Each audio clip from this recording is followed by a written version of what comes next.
Hello बच्चों, जय हिंद। किम छो। तो इस जेई स्पेशल क्लास सीरीज में आपका फिर से बहुत बहुत स्वागत है।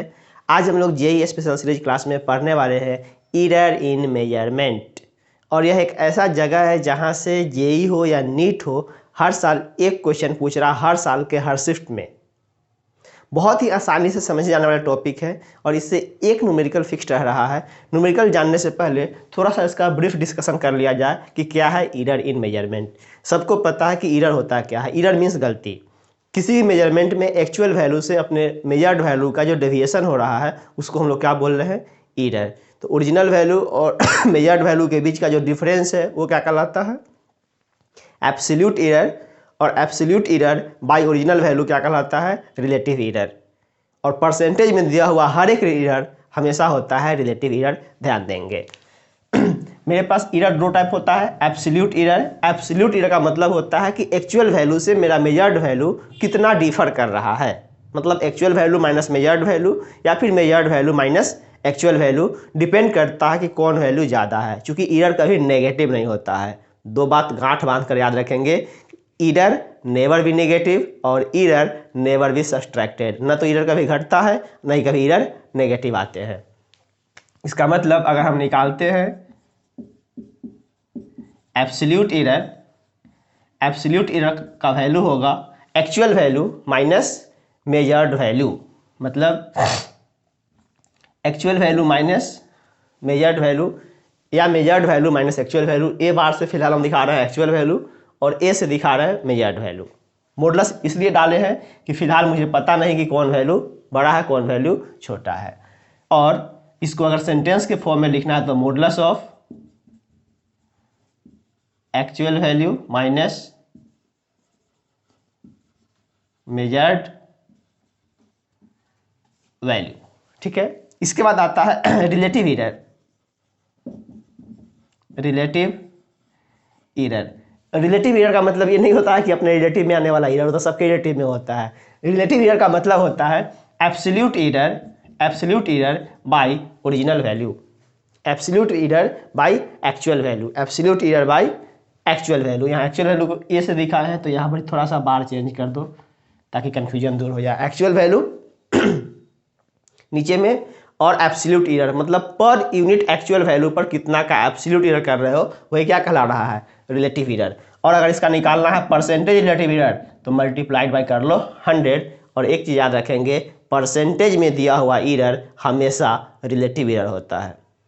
अब अलग अलग फॉर्मेट में लिखा हुआ फिजिकल क्वांटिटी के एरर फॉर्मेट क्या होते हैं, ये रियल प्रूफ तो किया जाता है by using partial differentiation and concept of logarithm, but हम डायरेक्टली इस रियल को लिख रहे हैं। रियल याद रखेंगे, मेरा पार लग जाएगा। पहला, अगर कोई physical quantity p a to the power m into b to the power n के फॉर्म में है। p कोई फिजिकल क्वांटिटी है जो फिजिकल क्वांटिटी a के power m physical quantity b के पावर n के ऑर्डर में डिपेंड कर रहा है। देन इसका एरर फॉर्म आता है delta p by p equals m times delta a by a plus n times delta b by b। अगर मेरे पास रिजल्ट लिखा हुआ है p equals a power m divide by b power n, दोनों format के लिए एरर फॉर्म सेम ही होता है। क्योंकि डिवीजन के हिसाब से लॉग में तो उठ जाता है माइनस, बट यहाँ एरर कभी नेगेटिव नहीं होता, जिस कारण से वैल्यू प्लस में ही लिखाता है। अगर इसका प्रूफ देखना है तो अपने ही चैनल के यूनिट एंड मेजरमेंट वाले क्लास के प्लेलिस्ट में चले जाएंगे, वहाँ पर ये आपको क्लियरली दिख जाएंगी। पी ए पर पावर m इंटू बी पर power n divided by C power k इस फॉर्म में लिखा हुआ है। देन इसका एरर फॉर्म निकल के आ जाएगा डेल्टा p बाई p। बहुत सिंपल कंसेप्ट होता है, जो पावर होता है मल्टीप्लाई में डालते चलो और सारे मल्टीप्लाई के नंबर को प्लस में डाल दो, लॉगरिथम का property. Delta p by p m times delta a by a plus n times delta b by b, और चूंकि एरर नेगेटिव नहीं होता है तो plus k times delta c by c। ठीक है। अगर एरर इस फॉर्म में लिखा हुआ 1 by p physical quantity equals to 1 by A plus 1 by b, इस फॉर्म में नंबर लिखा हुआ है, देन इसका एरर फॉर्म थोड़ा लॉगरिथम लगाने में जो लोग नहीं जानते हो लॉगरिथम परेशान करेगा, डायरेक्ट रिजल्ट याद रखोगे बहुत काम का आएगा। 1 by p equals to 1 by A plus 1 by B.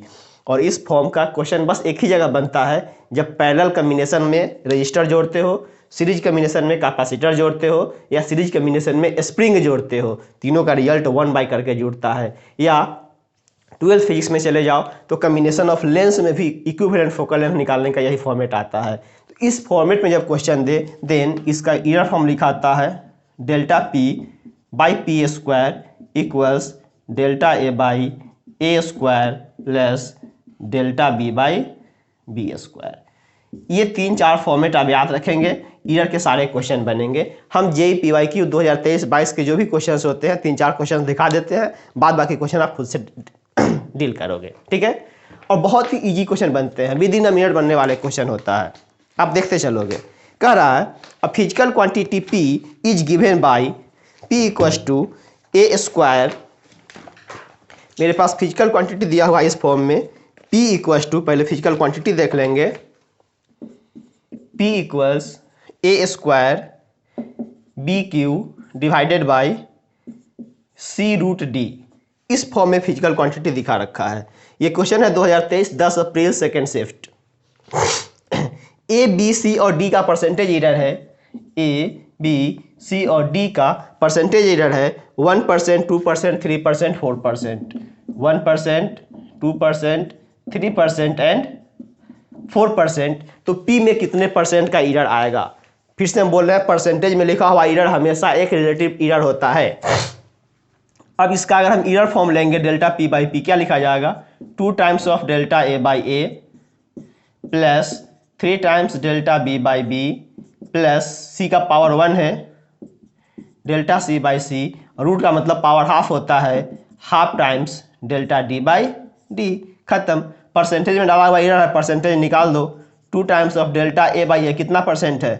1% plus 3 times delta B by b 2% plus delta C by c 3% plus half of delta D by d 4%। 3 दूनी 6, 3 9, 2 11 और 2 13%। सही है क्या? 3 दूनी 6, 3 9, 2 11 और 2 13%। ऑप्शन देख लेते हैं। ऑप्शन दिखा रखा है 14%, 13%, 16%, 12%, 13%। अब देखो इस क्वेश्चन में क्या ही जान प्राण है, अब यही जेई का लेवल बच चुका है। तो बस क्वेश्चन के कंसेप्ट को पकड़ेंगे, अकॉर्डिंगली क्वेश्चन सॉल्व करेंगे, बहुत क्विक क्वेश्चन बनने वाला है। फिर अगला क्वेश्चन कह रहा है अगला क्वेश्चन फॉर्मेट के रूप में ही डाल दिया, जरा क्वेश्चन देखेंगे क्या कह रहा है।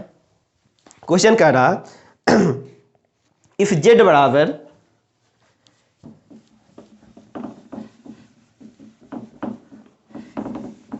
ठंडा के दिन में बोर्ड मिटाने में थोड़ा सा परेशानी होता है, कोई बात नहीं, मिट गया।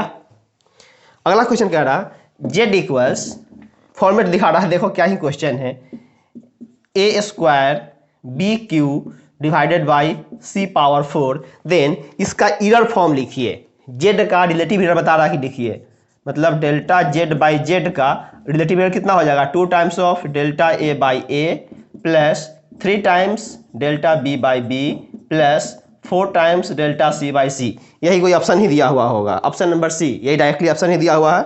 2 times delta A by A plus 3 times delta B by B plus 4 times delta C by C. ये भी क्वेश्चन है आपका 2022 25 जून सेकेंड शिफ्ट। ऐसे भी कोई क्वेश्चन होते हैं। फिर एक अगला क्वेश्चन कह रहा 2 register R1 and R2 are connected in parallel such that their equivalent resistance will be देखो अगला इस फॉर्मेट का क्वेश्चन उठा के लाया, पैरेलल कॉम्बिनेशन में जोड़ दिया कोई फिजिकल क्वांटिटी। मेरे पास 2 रजिस्टर R1 R2 और R1 का वैल्यू कुछ एरर फॉर्म में ऐसे दिखा रखा है, R1 4 प्लस माइनस 0.8 ओम, R2 भी दे रखा है 4 प्लस माइनस 0.4 ओम। ध्यान दे इस फॉर्म में लिखा हुआ नंबर जो होता है ना, प्लस माइनस से पहले का नंबर होता है उसका actual value, true value, absolute value, and plus minus के बाद का जो नंबर लिखा होता है ये होता है उसके एब्सोल्यूट एरर। हमेशा ये फॉर्मेट होता है एब्सोल्यूट एरर और ये होता है उसका एक्चुअल वैल्यू। इसको पैरेलल कंबाइंड करा तो पैरेलल कंबाइंड होने के बाद आर इक्विवेलेंट कितना होगा बताइए। तो जब मेरा ओरिजिनल रिजल्ट लिखा हुआ है ईयर के फॉर्म में, तो हमें इक्विवेलेंट वैल्यू भी दिखाने पड़ेंगे ईयर के फॉर्म में, मतलब something actual value plus minus something का ईयर। थोड़ा ये क्वेश्चन लंबा हो सकता है, देखेंगे, बट कंसेप्ट क्लियर कट है जो अपने को दिख रहा है। R1 का एक्चुअल वैल्यू 4, R2 का एक्चुअल वैल्यू 4। जब दो रजिस्टर पैरेलल में जोड़ते हो तो R इक्विवेलेंट क्या निकालते हो, R1 R2 by R1 plus R2। ये रिजल्ट यहीं से आता है, 1/R equivalent equal to 1/R1 plus 1/R2। Solve करने पर ये वैल्यू आ जाता है। तो पहले इसके एक्चुअल वैल्यू को निकाल लो। R इक्विवेलेंट 4 × 4/4 प्लस 4, 16/8, 2 ओम। 2 ओम तो इसका एक्चुअल वैल्यू निकल के आ गया, 2 ओम इसके एक्चुअल वैल्यू निकल के आ गए। अब हमें चाहिए उसका ईरर फॉर्मेट। तो ईरर फॉर्मेट निकालने के लिए निकालिए, इन पैरेलल कॉम्बिनेशन, पैरेलल में 1/R equivalent equals to 1/R1 plus 1/R2। R equivalent को R छोड़ देते हैं। अब जरा गौर से देखो, ये जस्ट इस फॉर्मेट को फॉलो कर रहा है, तो इसका ईरर फॉर्म क्या लिखाएगा, delta R/R square equals to delta R1/R1 square plus delta R2/R2 square. ये डेल्टा R अपने को पहले निकालना है, डेल्टा R स्क्वायर मतलब R इक्विवेलेंट का स्क्वायर, कितना वैल्यू है 2 का square equals to delta R1 में आने वाला एब्सोल्यूट एरर 0.8 बाई R1 का square 16 plus delta R2 0.4 by R2 में एक्चुअल वैल्यू का स्क्वायर मतलब 4 का स्क्वायर 16। सॉल्व करेंगे, डेल्टा R/4 इक्वल्स टू 0.8, इसमें से ऐसे ही रहने दो, एलसीएम रह जाएगा 16, 8 4 12, 1.2 डिवाइडेड बाई 16, 4 4 जा 16, 4 3 12, 0.3। डेल्टा R कितने का निकल गया, 0.3।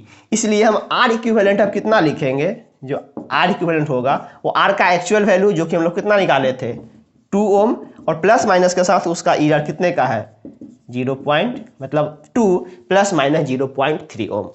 देखो यही तो क्वेश्चन है और यही क्वेश्चन के लेवल है। कोई ऑप्शन होगा, हम ऑप्शन पढ़ देते हैं। 4 plus minus 0.4, 2 plus minus 0.4, 2 plus minus 0.3, बस मिल गया 4 प्लस माइनस 0.1। 2021 1 सितंबर शिफ्ट 2, फिर से क्वेश्चन है, देख लेंगे। अब यही क्वेश्चन है। अब देखो इस टाइप क्वेश्चन का हम क्या ही अब करें, है ना। एक और क्वेश्चन बढ़िया फॉर्मेट में क्वेश्चन है, जरा गौर से देख लेंगे। मिटाते हैं इस क्वेश्चन को। मज़ा आ रहा होगा? अगर मज़ा आ रहा होगा, वीडियो काम का लग रहा होगा, तो अपने सारे यार दोस्त को सेंड कर दें, सब बेनिफिटेड हो जाए। कौन सा इसका कोई रुपया चुकता करना पड़ रहा है। अगर आप लोगों का प्यार ऐसा ही मिलता रहे तो हम टोटली जेईई मेंस का क्वेश्चन इसी छोटे से नन्हे से प्यारे से बोर्ड पर सॉल्व करके देंगे आप सबों को, है ना। चलो फास्ट। फिर अगला क्वेश्चन है, कह रहा है टॉर्क मीटर कोई डिवाइस होता है जो किसी भी इंजन का आरपीएम मेजर करता है। उसके बुनियादी ढांचा पर मुझे नहीं जाना है, हमें डिस्कस करना है। क्वेश्चन कह रहा है कि मेरे पास एक टॉर्क मीटर है जो रेजिस्टेंस को मेजर कर रहा है। मेरे पास एक टॉर्क मीटर है जो टॉर्क में आने वाले एक्यूरेसी वगैरह को मेजर कर रहा है, ठीक। उसमें लेंथ, मास एंड टाइम में हर एक में 5-5% का एरर है। लेंथ में, मास में और टाइम में सब में 5-5% का एरर है। तो उसके टॉर्क में कितने % का एरर आ जाएगा। लेंथ, मास और टाइम में 5-5% का एरर है, तो टॉर्क में कितने % का एरर आ जाएगा। क्वेश्चन है ये 2022 का 27 जुलाई फर्स्ट शिफ्ट, ठीक। क्वेश्चन लंबा चौड़ा है, उस क्वेश्चन का सारांश यही है कि मेरे पास एक टॉर्क मीटर है जो टॉर्क में एरर को फाइंड आउट कर रहा है, जिसमें लेंथ, मास और टाइम के रेस्पेक्टिव एरर 5% है सबका। देन उस टॉर्क मीटर में कितने % का एरर आ जाएगा टॉर्क के मेजरमेंट में। अब जरा गौर से देखो, लेंथ, मास, टाइम, हम तो जानते हैं torque force into perpendicular distance. Tau जो हम लोग जानते हैं, क्या जानते हैं, force into perpendicular distance. F और एल के टर्म में कोई बात ही नहीं कर रहा है। तो ये इनडायरेक्टली इंडिकेट कर रहा है कि आप इसके यूनिट को पकड़ो और यूनिट के माध्यम से काम करो। अब निकालने चलो पहले टॉर्क। टॉर्क क्या होता है? Force into perpendicular distance. Force का यूनिट डायमेंशन के फोर्स टर्म में लिख लो, M L T minus two force into length. Total torque का डायमेंशन क्या निकल गया? M L square by T minus two, मतलब T power 2, M L square T minus two, M L square T power by में 2। अब इसका error form देखो, M L T के रूप में आ गया, delta t by t equals to delta m by m 2 times delta l by l plus 2 times delta t by t. ध्यान देंगे इस फॉर्म में अगर इसको सॉल्व कर देते हैं हम, m L square T minus two, तो टी का पावर कितना दिखाई दे रहा है? -2। यहाँ पर आप लिख देते हैं -2, बट याद रखें इरर कभी घटता ही नहीं है, कभी निगेटिव में लिखाता ही नहीं है, जिस कारण से कन्फ्यूजन दूर करने के लिए इसको हम क्या कर दिया? डिवाइड में। और जब डिवाइड में नंबर होते हैं तब पर भी यहाँ पर क्या डलाता है? प्लस ही डलाता है।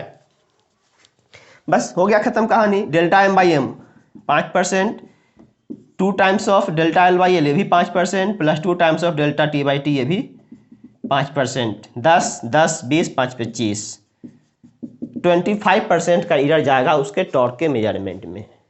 अब आप ही जरा कमेंट करके बताओ, क्या यही अब लेवल रह गया है जेई का?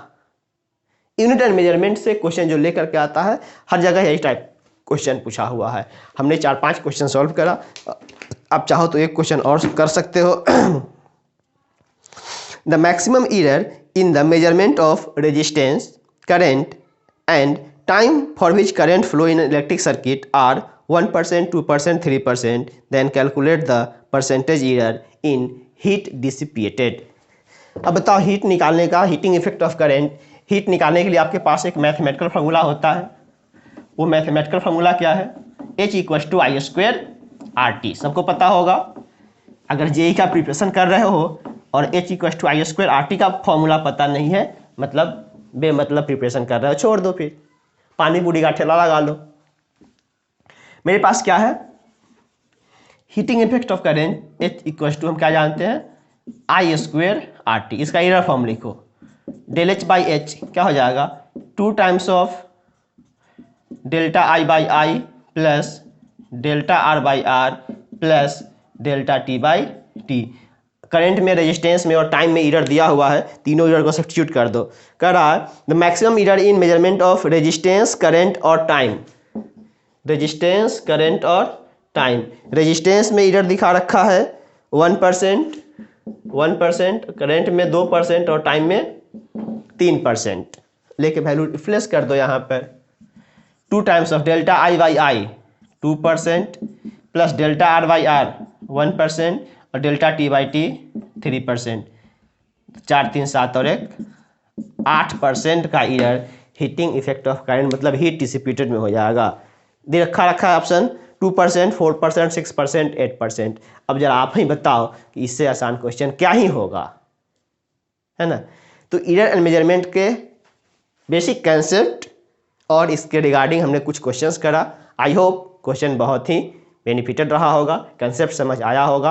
अगर आया होगा तो यूँ ही अपना प्यार बरसाते रहे। फिर मिलते हैं नेक्स्ट क्लास, नेक्स्ट वीडियो। जय हिंद।